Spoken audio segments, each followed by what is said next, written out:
डायन की सजा। एक छोटे से गांव में बिलबेटोरी नाम की एक खतरनाक डायन रहती थी।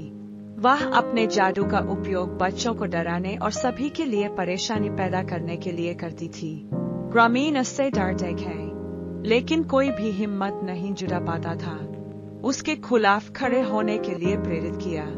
पात्र उल्फ, एक स्मार्ट और निडर लड़की जो हमेशा सच्चाई के लिए खड़ी रही। अमीर, एक बहादुर लड़का जो कभी किसी चीज से नहीं डरा। शाहजाइब, एक चालाक लड़का जो बनाने में बहुत अच्छा था। जी योजनाएं। हकीम बाबा, गांव का एक बुद्धिमान बोया आदमी, ज्ञान से भरा हुआ।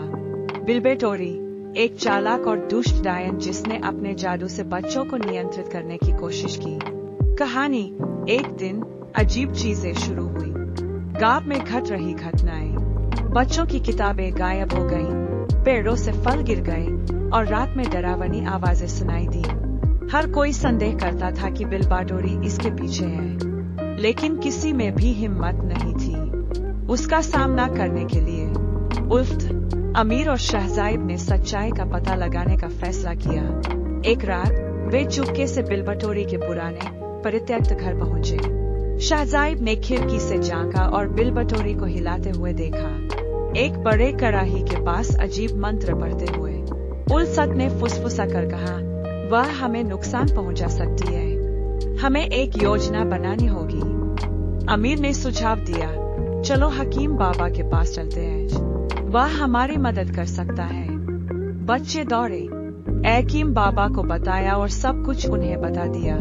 बुद्धिमान बूढ़े व्यक्ति मुस्कुराए और कहा, भलाई किसी भी जादू से ज्यादा ताकतवर है। लो, यह शुद्ध पानी की बोतल ले लो, इसे बिलबेटोरी पर छिड़क दो और उसका जादू समाप्त हो जाएगा।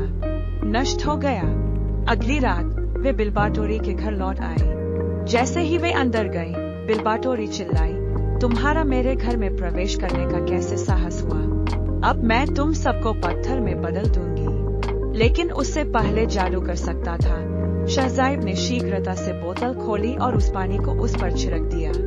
जैसे ही पानी बिलबेटोरी को छुआ, वह चिल्लाई, क्या हो रहा है? मेरा जादू कमजोर हो रहा है। धीरे धीरे वह मुड़ गई, धुएं के बादल में बदल गया और हमेशा के लिए गायब हो गया। गांव वाले खुश हुए और 3 बहादुर बच्चों की प्रशंसा की।